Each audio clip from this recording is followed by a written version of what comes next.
Good morning students. আজকে আমরা class 12-এর electrochemistry বা তড়িৎ রসায়ন চ্যাপ্টারটা শুরু করব। এখন তড়িৎ শক্তি আর রাসায়নিক শক্তির পারস্পরিক রূপান্তর সংক্রান্ত কেমিস্ট্রি হলো ইলেকট্রোকেমিস্ট্রি বা তড়িৎ রসায়ন। তোমরা দেখেছো বিভিন্ন ডিজিটাল ঘড়ি, ক্যালকুলেটর, বিভিন্ন সেলফোন, ল্যাপটপ, এসব ব্যাটারি থাকে। আসলে ব্যাটারিটা কি? ব্যাটারির মধ্যে কিন্তু বিভিন্ন রাসায়নিক বিক্রিয়া হয়। বিভিন্ন রাসায়নিক বিক্রিয়া থেকে উৎপন্ন রাসায়নিক বিক্রিয়া হয় এবং সেই রাসায়নিক বিক্রিয়া থেকে রাসায়নিক শক্তি থেকে তড়িৎ শক্তিতে রূপান্তরিত হয়। আবার এরকমও তোমরা দেখেছো বিভিন্ন শিল্পেতে তড়িৎ শক্তির মাধ্যমে বিভিন্ন ধরনের রাসায়নিক পদার্থ তৈরি করা হয়, যেমন কস্টিক সোডা, হাইড্রোজেন, ক্লোরিন তৈরি করা হয়। সেক্ষেত্রে তড়িৎ শক্তি থেকে রাসায়নিক শক্তিতে রূপান্তর, অর্থাৎ তড়িৎ শক্তি থেকে রাসায়নিক শক্তি, রাসায়নিক শক্তি থেকে তড়িৎ শক্তি, এই ধরনের ঘটনাগুলো ঘটে। এখন আমরা ইলেকট্রোকেমিক্যাল সেল ব্যাপারটা বলবো, অর্থাৎ তড়িৎ রাসায়নিক কোষ। তাহলে কোষ, ইলেকট্রোকেমিক্যাল সেলটা কি? এটা হলো এমন একটা ব্যবস্থা যেখানে রাসায়নিক শক্তি থেকে তড়িৎ শক্তিতে রূপান্তরিত হয় অথবা তড়িৎ শক্তি থেকে রাসায়নিক শক্তিতে রূপান্তরিত হয়। এমন ব্যবস্থাকে আমরা বলবো ইলেকট্রোকেমিক্যাল সেল বা তড়িৎ রাসায়নিক কোষ। এখন এটা তোমরা জানো যে বিভিন্ন সেলে, অর্থাৎ ইলেকট্রোকেমিক্যাল সেলের দুটো তড়িৎদ্বার থাকে, একটা ক্যাথোড হয়, একটা অ্যানোড হয়। এটাও জানো তোমরা ক্যাথোডে সবসময় কী হয়? বিজারণ ঘটে, রিডাকশন ঘটে, এবং অ্যানোডে সবসময় জারণ ঘটে। আমরা ইলেকট্রোকেমিক্যাল সেলের দুরকমভাবে ভাগ করতে পারি আমরা। একটা হচ্ছে গ্যালভানিক সেল, যাকে ইলেকট্রোকেমিক্যাল সেল দুভাবে ভাগ করা যায়। একটা হচ্ছে গ্যালভানিক সেল, আর একটা হচ্ছে ইলেকট্রোলাইটিক সেল। এখন গ্যালভানিক সেল মানে কি? গ্যালভানিক সেল হচ্ছে যেখানে কেমিক্যাল এনার্জি থেকে ইলেকট্রিক্যাল এনার্জিতে কনভার্ট হচ্ছে, যেমন ড্যানিয়েল সেল, নির্জল কোষ বা ড্রাই সেল, ব্যাটারি, অর্থাৎ এখানে রাসায়নিক শক্তি থেকে তড়িৎ শক্তিতে রূপান্তরিত হচ্ছে। এগুলো হচ্ছে, এটা আমরা বলবো আমরা গ্যালভানিক সেল। এরপর আমরা আসবো যে তড়িৎ বিশ্লেষণ কোষ বা ইলেকট্রোলাইটিক সেল। এখানে কিন্তু উল্টোটা, ইলেকট্রিক্যাল এনার্জি থেকে কেমিক্যাল এনার্জিতে পড়ে, যেমন ডাউন সেল, ভোল্টামিটার। অর্থাৎ এই জায়গায় তড়িৎ রাসায়নিক কোষে তড়িৎ শক্তি থেকে রাসায়নিক শক্তিতে রূপান্তরিত হয়, তাকেই আমরা বলবো তড়িৎ বিশ্লেষণ কোষ বা ইলেকট্রোলাইটিক সেল। সলভে কেলনার পদ্ধতিতে যখন কস্টিক সোডা তৈরি করা হচ্ছে, তোমরা ক্লাস 11-এ পড়েছো, সেখানে লক্ষ্য করে দেখবে যে তড়িৎ পাঠিয়ে রাসায়নিক বিক্রিয়া করা হচ্ছে, অর্থাৎ ইলেকট্রিক্যাল এনার্জি থেকে কেমিক্যাল এনার্জিতে কনভার্ট হচ্ছে। এটা হচ্ছে ইলেকট্রোলাইটিক সেল।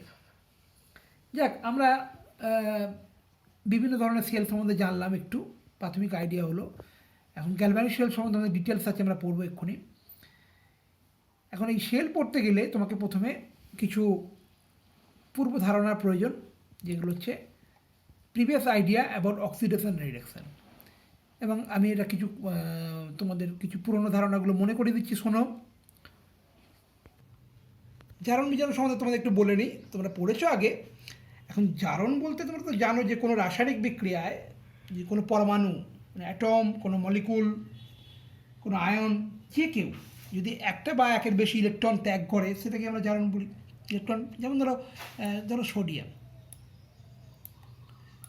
সোডিয়াম একটা ইলেকট্রন ত্যাগ করলো, বর্জন করলো, Na+ হলো। এটা কি জারণ? এটা তোমরা পড়েছো, যে কোনো জিনিস।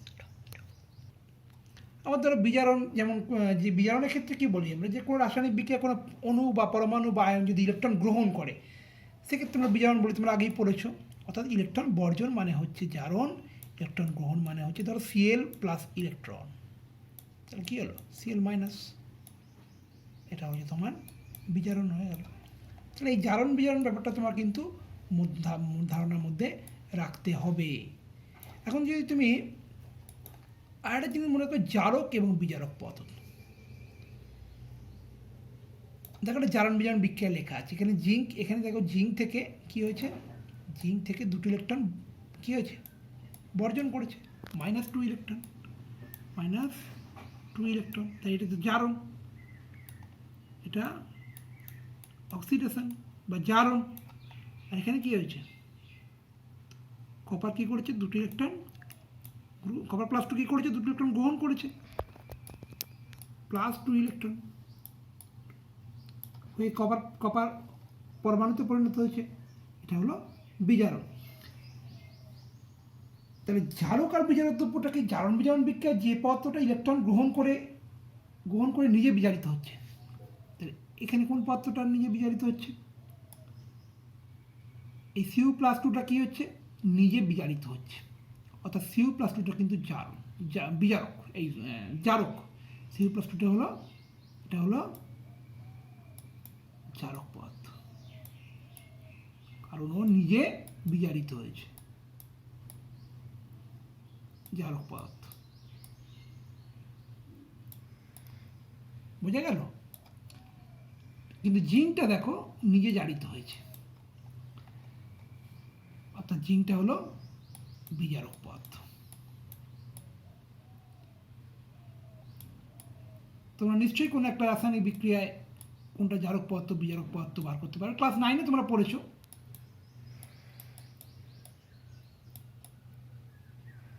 এই প্রিলিমিনারি বই থেকেও দেখবে, বইটাও পড়বে ভালো করে। দেখো এবার ড্যানিয়েল সেল দেখো। ড্যানিয়েল সেল যখন তৈরি করা হচ্ছে, দুটো বিকার নেওয়া হয়েছে। একটি বিকারে দেখো বাঁদিকের বিকারটা 0.1 মোলার আর কি জিঙ্ক সালফেট দ্রবণ নেওয়া হয়েছে, আর দ্বিতীয় বিকারটাতে নেওয়া হয়েছে 1 মোলার কপার সালফেট দ্রবণ। এবং যেটা 1 মোলার জিঙ্ক সালফেট নেওয়া হয়েছে তাদেরকে একটা জিঙ্কের পাতকে ডুবিয়ে দেওয়া হয়েছে, আর যেটা 1 মোলার কপার সালফেট নেওয়া হয়েছে তার মধ্যে একটা কপারের দণ্ডকে ডুবিয়ে দেওয়া আছে এবং পরস্পর তার দিয়ে যুক্ত করা আছে। এটা হচ্ছে একটা ড্যানিয়েল সেটের সেট আপ। তোমরা ছবিটা লক্ষ্য করো, বইতেও দেখবে। দেখো এখানে দুটি প্রকোষ্ঠ আছে, একটা অ্যানোড প্রকোষ্ঠ, একটা ক্যাথোড প্রকোষ্ঠ। কী ঘটনাটা ঘটে এখানে, এখানে যে জিঙ্ক দণ্ডটা আছে সেখান থেকে ইলেকট্রন বর্জন হয়, অর্থাৎ জিঙ্ক ইলেকট্রন বর্জন করে জিঙ্ক প্লাস টু রূপে দ্রবণে আসে। দেখো ছবিতে নিচে লেখা আছে, অর্থাৎ এটা অ্যানোড, কারণ এখানে জারণ ঘটছে, কারণ জিঙ্ক দুটো ইলেকট্রন বর্জন করে জিঙ্ক প্লাস টু রূপে দ্রবণে আসছে। এবং সেই ইলেকট্রন এই তারের মধ্যে দিয়ে যাচ্ছে, অর্থাৎ ইলেকট্রন প্রবাহ হচ্ছে এটা দিয়ে ইলেকট্রন প্রবাহ হচ্ছে, অর্থাৎ উল্টো দিকে তড়িৎ প্রবাহ হবে। আর ক্যাথোড প্রকোষ্ঠে, অর্থাৎ এটা ক্যাথোড প্রকোষ্ঠ, এখানে কিন্তু কপার প্লাস টুটা, দ্রবণে যে কপার সালফেট দ্রবণ নেওয়া হয়েছিল তার যে কপার প্লাস টুটা, সেটা কিন্তু দুটো ইলেকট্রন গ্রহণ করে কপারে পরিণত হচ্ছে। অর্থাৎ ক্যাথোডের কপারটা ক্রমশ মোটা হচ্ছে এবং অ্যানোডের জিঙ্কটা কিন্তু ক্ষয়ছে। এক্ষেত্রে দেখতে পাচ্ছ তোমরা একটা রাসায়নিক বিক্রিয়া ঘটছে এবং সেক্ষেত্রে তড়িৎ শক্তি উৎপন্ন হচ্ছে। যেহেতু ইলেকট্রন প্রবাহ হচ্ছে, অর্থাৎ জিঙ্ক থেকে কপার পাতের দিকে ইলেকট্রন প্রবাহ হচ্ছে, তড়িৎ প্রবাহ ঠিক উল্টো দিকে হবে। তোমরা জানো ঠিক যেদিকে ইলেকট্রন প্রবাহ হয় তার উল্টো দিকে তড়িৎ প্রবাহ হয়, অর্থাৎ তড়িৎ প্রবাহ হচ্ছে কপার থেকে জিঙ্কের দিকে। এখন এই কোষের যে বিক্রিয়া সেটা আমি লিখে দেখাচ্ছি, তোমরা দেখো। এইমাত্র বললাম যে অ্যানোড প্রকোষ্ঠে জিঙ্ক দণ্ড থেকে দুটো ইলেকট্রন বর্জন করছে, অর্থাৎ জেডেন কি হচ্ছে, জিঙ্ক প্লাস টু রূপে দ্রবণে আসছে, জেডেন প্লাস টু প্লাস দুটো ইলেকট্রন। ওকে, আর ক্যাথোডে কি হচ্ছে, যে ক্যাথোড প্রকোষ্ঠে যে কপার সালফেট দ্রবণে যে কপার প্লাস টু আয়নটা, অর্থাৎ সিউ প্লাস টু আয়নটা ওই দুটো ইলেকট্রন গ্রহণ করছে করে কপার পরমাণুতে পরিণত হচ্ছে। অর্থাৎ টোটাল যে সেল রিয়াকশান হচ্ছে সেটা হচ্ছে Zn plus Cu plus two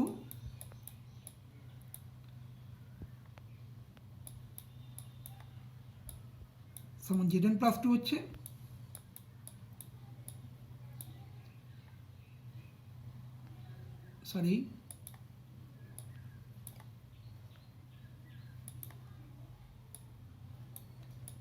plus Cu হচ্ছে টোটাল সেল রিয়াকশন।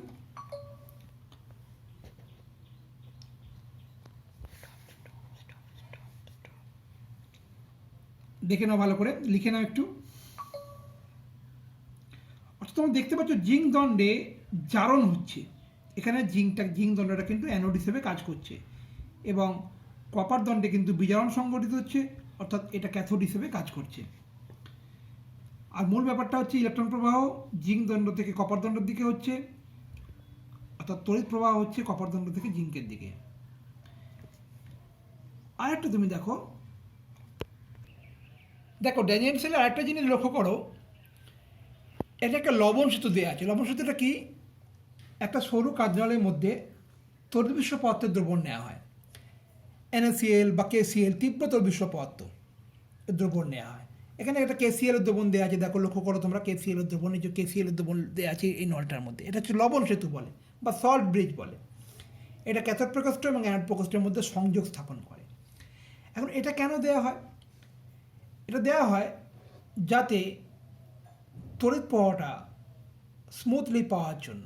কারণ বলছি শোনো, তারা অ্যানোড প্রকোষ্ঠে কী হয়, জিঙ্ক দুটো ইলেকট্রন বর্জন করে জিঙ্ক প্লাস টু রূপে দ্রবণে আসে। তাহলে কী হচ্ছে, দ্রবণে জিঙ্ক প্লাস টুর আধিক্য হয়ে যাবে। এই দ্রবণটাতে জিঙ্ক প্লাস টু আধিক্য চলে অনেক বেশি হয়ে যাবে। তা জিঙ্ক প্লাস টু আধিক্য হলে কী হবে, ওই ইলেকট্রনকে টেনে ধরে রাখবে, যেতে দেবে না ইলেকট্রনকে। তা ইলেকট্রন যদি জিঙ্কের পাত থেকে কপার পাতের দিকে না যায় তাহলে তড়িৎ প্রবাহ হবে না। এই কারণে কিন্তু এই লবণ সেতুটা দেয়া থাকে। তাতে কী হবে, এই যে KCl যে লবণ সেতুতে দেওয়া আছে, K প্লাস Cl মাইনাস এ ভাঙে, তো এখানে Cl মাইনাস Cl মাইনাস কিন্তু এই অতিরিক্ত জিঙ্ক প্লাস টুকে প্রশমিত করবে। আবার একই রকমভাবে দেখো অ্যানোড প্রকোষ্ঠে দেখো Cu plus two SO4 minus two হচ্ছে, তাহলে এখানে SO4 মাইনাস টু আধিক্য হয়ে যাচ্ছে, SO4 minus two sulphate ion আধিক্য হয়ে যাচ্ছে। তা আধিক্য হয়ে গেলে কী করবে, নেগেটিভ আধানের যদি আধিক্য হয়ে যায় ক্যাথোড প্রকোষ্ঠে, তাহলে ওই আগত ইলেকট্রনকে বিকর্ষণ করবে, সেক্ষেত্রে তড়িৎ প্রবাহ বন্ধ হয়ে যাবে। তাই ওই লবণ সেতুর K প্লাসটা কিন্তু অতিরিক্ত SO4 মাইনাস টুকে কিন্তু প্রশমিত করবে। সে কারণে কোষটা স্মুথলি চলবে, স্পন্টেনিয়াসলি চলবে, এবং ইলেকট্রন প্রবাহ জিঙ্ক থেকে কপার পাতের দিকে হবে, এবং তড়িৎ প্রবাহ কপার পাত থেকে জিঙ্কের পাতের দিকে হবে। সেই কারণে লবণ সেতু দেওয়া থাকে। তাহলে লবণ সেতুর কাজটা কী হচ্ছে, যে দুটো মানে জারণ অর্ধকোষ আর বিজারণ অর্ধকোষ, অর্থাৎ ক্যাথোড এবং অ্যানোডের মধ্যে, ক্যাথোড প্রকোষ্ঠ এবং অ্যানোডের প্রকোষ্ঠের মধ্যে একটা সংযোগ স্থাপন করছে, এবং যে ক্যাথোড প্রকোষ্ঠ এবং অ্যানোড প্রকোষ্ঠ দুটোকে যে ইলেকট্রিক্যালি নিউট্রাল অর্থাৎ তড়িৎ নিরপেক্ষ রাখতে সাহায্য করছে। আর লবণ সেতুর উপস্থিতিতে একটা অর্ধকোষের তড়িৎ দ্রবণ অন্য অর্ধকোষের দ্রবণের সঙ্গে মিশে যেতে পারছে না। এই জায়গাটা তোমার পড়বে একটু, ড্যানিয়েল সেল বোঝা গেল। এরপর আমরা আসবো সরল ভোল্টীয় কোষ। সরল ভোল্টীয় কোষ সিম্পল একটা কোষ, যে দুটো ধাতব দণ্ডকে একটি তড়িৎ দ্রবণের মধ্যে আংশিক নিমজ্জিত করে দিলেই একটা ভোল্টীয় কোষ সৃষ্টি হবে। তাকে লঘু সালফিউরিক অ্যাসিডের দ্রবণ নেওয়া হয়েছে, একটা জিঙ্কের পাত একটা কপারের পাতকে ডোবানো হয়েছে এবং তার দিয়ে জোড়া হয়েছে। এটাই হচ্ছে তোমার সরল ভোল্টীয় একটা কোষ। এখানে পরিবাহী তারের মধ্যে দিয়ে তড়িৎ প্রবাহ হবে কপার থেকে জিঙ্কের দিকে, ইলেকট্রন প্রবাহ হবে জিঙ্ক থেকে কপারের দিকে, তার তড়িৎ প্রবাহ কোন দিকে, কপার থেকে জিঙ্কের দিকে। এই তুমি অ্যানোড বিক্রিয়া ক্যাথোড বিক্রিয়া যদি দেখো, জিঙ্ক থেকে আগের মতো জিঙ্ক থেকে কী হচ্ছে, জিঙ্ক একটু দেখিয়ে দিচ্ছি বিক্রিয়াটা। দেখো সরল ভোল্টীয় কোষের যে ক্যাথোড বিক্রিয়া জিঙ্ক কী ছিল, ওখানে জিঙ্ক দুটো ইলেকট্রন বর্জন করে জিতেন প্লাস টু রূপে দ্রবণে আসছে। আর অ্যানোডে এখানে কিন্তু কপার প্লাস টুটা আসছে না, কারণ দ্রবণে কিন্তু কপার প্লাস টু নেই। অ্যানোড দ্রবণটা কিসের নিয়ে আছে, সালফিউরিক অ্যাসিড, এখানে H প্লাস, সালফিউরিক অ্যাসিড তো H প্লাস।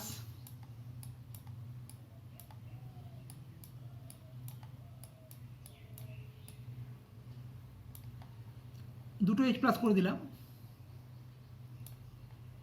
দুটো ইলেকট্রন হাইড্রোজেন। তার পুরো বিক্রিয়াটা কি হচ্ছে, Zn প্লাস 2H প্লাস, ইলেকট্রনটা কেটে যাচ্ছে, তখন Zn plus two plus H2। এক্ষেত্রে কিন্তু আমরা তড়িৎ প্রবাহ পাচ্ছি, সরল ভোল্টীয় কোষ হলো। আচ্ছা, এবার তড়িৎ বিভবের আইডিয়াটা আসি। তড়িৎ বিভব দু ধরনের হবে, জারণ বিভব আর বিজারণ বিভব। এখন তড়িৎ বিভব বলতে একটা ধাতব দণ্ডকে ওর নিজস্ব আয়ন সমন্বিত কোনো দ্রবণে, তড়িৎ পদার্থ দ্রবণে যদি ডোবানো হয়, সেখানে জারণ বিজারণ সংঘটিত হবে। ওই ধাতব পদার্থের পৃষ্ঠতল আর দ্রবণের সংযোগস্থলের মধ্যে যে দুই বিপরীত আদানজনিত দ্বিস্তর গঠনের মাধ্যমে একটা তড়িৎ বিভবের সৃষ্টি হয়। এটাকে বলবো আমরা তড়িৎদ্বার বিভব। এটাকে ভোল্ট এককে প্রকাশ করা হবে। এখন দু ধরনের হবে, একটা অক্সিডেশন বিভব, একটা রিডাকশন বিভব। অক্সিডেশন বিভবটা কি, জারণ বিভবটা কি? সে কোনো তড়িৎদ্বারে যদি জারণ বিক্রিয়া ঘটে, তো সেখানে যে বিভবটা সৃষ্টি হয় সেটা অক্সিডেশন বিভব হবে। আর কোনো তড়িৎদ্বারে যদি বিজারণ প্রক্রিয়া সংঘটিত হয়, সেখানে বিজারণ বিভব সৃষ্টি হবে। এখন এই অক্সিডেশন বিভব এবং রিডাকশন বিভব দুটো কিন্তু নিউমেরিক্যালি সেম, কিন্তু এদের চিহ্ন আলাদা হবে।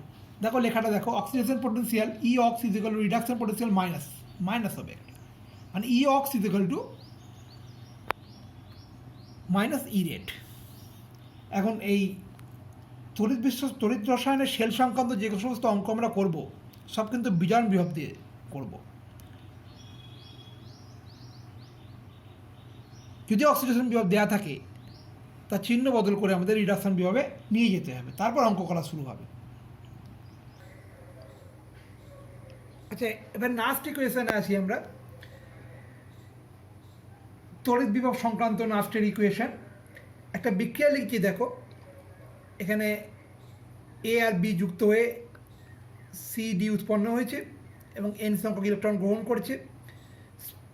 Capital A, capital B, capital C, capital D এগুলো হচ্ছে তড়িৎদ্বারে বিক্রিয়া অংশগ্রহণকারী বিভিন্ন পরমাণু বা অণু বা আয়ন, যা কিছু হতে পারে।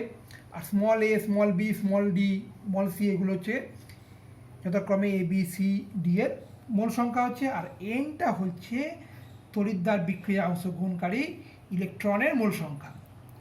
সেক্ষেত্রে যে নার্সের ইকুয়েশন আসবে, ক্যালকুলেশনটা তোমাদের সিলেবাসে নেই, নার্সের ইকুয়েশন আসবে, এটা দেখে নাও। এটা হবে Nernst equation, E is equal to, E হচ্ছে তড়িৎদ্বারের বিজারণ বিভব, অবশ্যই এটা বিজারণ বিভব, E zero minus R T by n s l n capital C to the power C, এই ইকুয়েশনটা আসবে। অর্থাৎ এই যে রিয়াকশানটা দেখতে পাচ্ছ, প্রোডাক্ট সাইডগুলো পড়ে যা তোমরা জানো, C to the power C হচ্ছে। এখানে ক্যালকুলেশন করা আছে, এল এন লগকে এলওজি লগে নিয়ে জানো হচ্ছে 2.303 দিয়ে গুণ করতে তোমরা জানো। এইচ equation E is equal to zero minus 2.303 R T by N F log, এটা বোঝা গেল। এফ হচ্ছে ফ্যারাডে। এই নার্স ইকুয়েশন দিয়ে আমরা বিভিন্ন তড়িৎদ্বারের তড়িৎ বিভব নির্ণয় করতে পারবো। আমি দু একটা দেখাচ্ছি, দেখো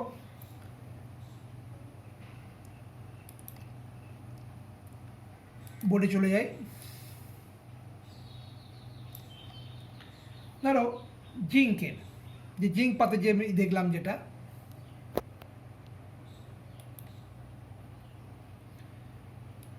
Zn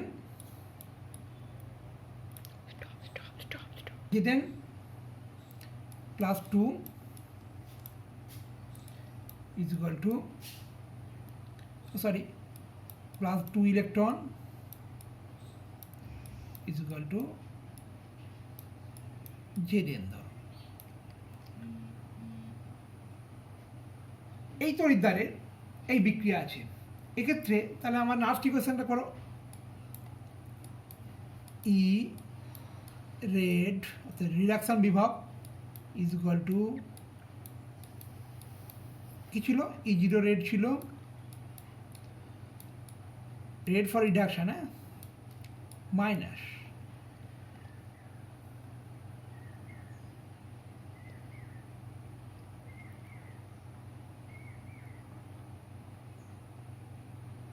R T by NF ছিল তো, এন এখানে দুটো ইলেকট্রন গ্রহণ হয়েছে, 2f ln, এটা উপরে চলে যাচ্ছে, Zn by Zn plus 2।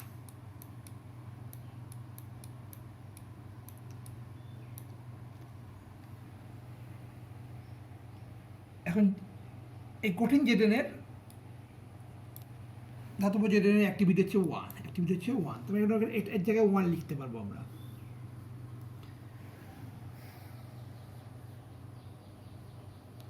এই যদি ক্যালকুলেশন করে নেওয়া হয় তাহলে আসবে E0 red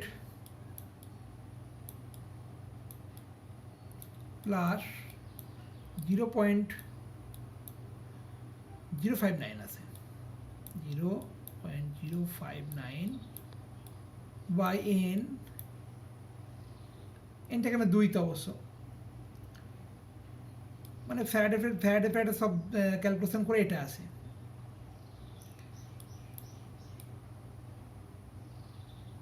LOG Zn plus 2, এই জায়গাটা বুঝে নাও। এখানে জিঙ্ক প্লাস 2 নিচে আছে, এর ওপরে তোলা হয়েছে, যার জন্য মাইনাসটা প্লাস হয়ে যাচ্ছে। আর ক্যালকুলেশনে আর এর মান বসানো হয়েছে, টি এর মান বসানো হয়েছে, ফ্যারাডের মান বসানো হয়েছে, বসিয়ে ক্যালকুলেশন করলে এটা আসবে, অর্থাৎ ই রেড সমান আসবে E0 red plus 0.059 by 2 log Zn plus 2। এইভাবে বিভিন্ন তড়িৎদ্বারের বিভব, বিজারণ বিভব আমরা ক্যালকুলেশন করতে পারবো। যে বিজারণ বিভবটা আসবে তার চিহ্ন বদলে আমরা জারণ বিভব নির্ণয় করতে পারবো। হ্যাঁ, এখন আমরা কীভাবে একটা সেলকে রিপ্রেজেন্ট করতে হয় সেটা তোমাদের শেখাবো। এখন দেখো, সেল রিপ্রেজেন্ট করতে বাঁ দিকে অ্যানোড রাখতে হয় আর ডান দিকে ক্যাথোড রাখতে হয়। যেমন আগের যে ড্যানিয়েল সেলটা আমরা করেছি, তো যদি রিপ্রেজেন্ট করি, দেখো জিঙ্ক থেকে জিঙ্ক প্লাস 2 হচ্ছিল, অর্থাৎ অ্যানোডে হয় অক্সিডেশন। এই যে নিচে দেখো, জিঙ্ক থেকে জিঙ্ক প্লাস 2 হচ্ছে, জিঙ্ক থেকে জিঙ্ক প্লাস 2 হচ্ছে, অর্থাৎ একটা লাইন দিয়ে লিখতে হয় Zn থেকে জিঙ্ক প্লাস 2, তারপর ডাবল লাইন থাকবে সল্ট ব্রিজ এটা। তারপরে লিখবো আমরা ডান দিকে ক্যাথোডটা, ক্যাথোডে কী হচ্ছে, বিজারণ হচ্ছে, অর্থাৎ কপার প্লাস 2 থেকে কপার হচ্ছে। এইভাবে কিন্তু সেল রিপ্রেজেন্টেশন করতে হবে, বিভিন্ন সেল রিপ্রেজেন্টেশন তোমাদের করতে হবে। এখন অঙ্ক করার ক্ষেত্রে তোমাদের কাজে লাগবে একটা ইএমএফ অফ দ্য সেল।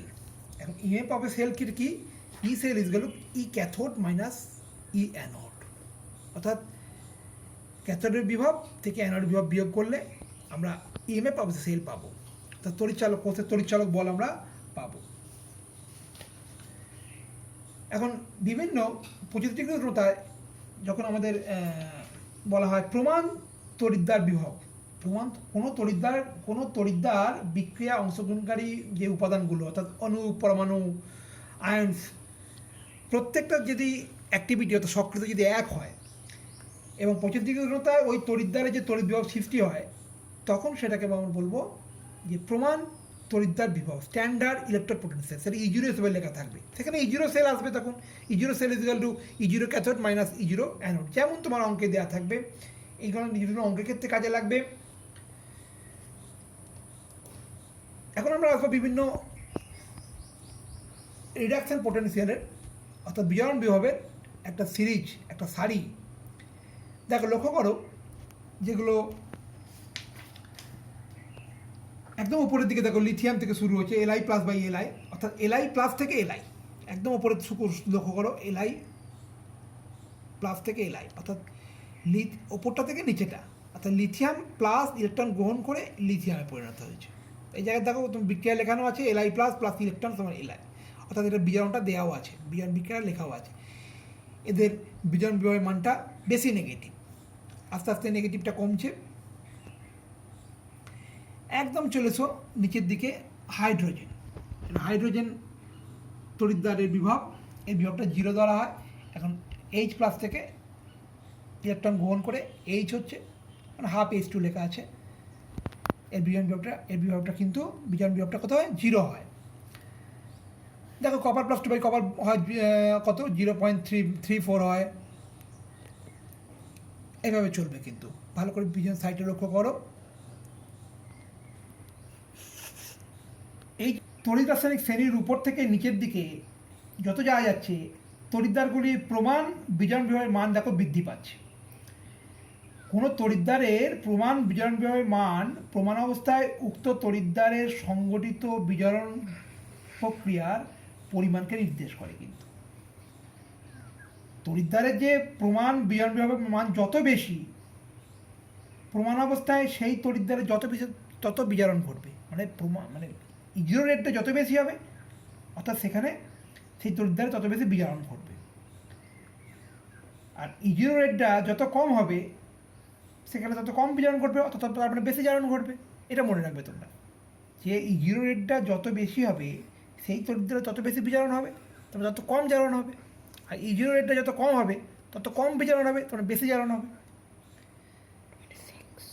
কোনো তড়িৎদ্বারের প্রমাণ বিজারণ বিভবের মান যত বেশি হবে ওই তড়িৎদ্বারে জারিত রূপের বিজারিত হওয়ার প্রবণতা তত বেশি হবে। একটু পড়বে তোমরা বই থেকে এগুলো। আমার পরেরটা চলে যাচ্ছি। এখন এসএইচই অর্থাৎ স্ট্যান্ডার্ড হাইড্রোজেন ইলেকট্রন, এগুলো হচ্ছে সহায়ক ইলেকট্রন বলে। এদের বিভবটা কিন্তু এই হাইড্রোজেন ইলেকট্রনের বিভব কিন্তু 0। এটা একটা প্ল্যাটিনাম ব্ল্যাকের আস্তরণযুক্ত একটা প্ল্যাটিনামের পাতকে এর সক্রিয়তা 1 যুক্ত H+ আয়নের দ্রবণে নিমজ্জিত করে 1 ATM চাপে যদি হাইড্রোজেন গ্যাস চালনা করা হয়, যে তড়িৎদ্বার সৃষ্টি হয় সেটাকে আমরা হাইড্রোজেন তড়িৎদ্বার বলি। দেখো লেখা আছে রিয়াকশন, এইভাবে প্রকাশ করা হয়। এর বিভব কিন্তু 1, অর্থাৎ কোনো তড়িৎদ্বারের বিভব যদি অজানা থাকে তার সঙ্গে এই হাইড্রোজেন ইলেকট্রন যুক্ত করে একটা সেল তৈরি করে আমরা ওই অজানা তড়িৎদ্বারের বিভবটা জানতে পারি। এই জন্য এগুলোকে সহায়ক ইলেকট্রন বলে। যেমন এটা হচ্ছে স্ট্যান্ডার্ড হাইড্রোজেন ইলেকট্রন, যার বিভবকে 0 ধরা হয়। ক্যালোমেল ইলেকট্রন আছে, এটাও একটা সহায়ক ইলেকট্রন।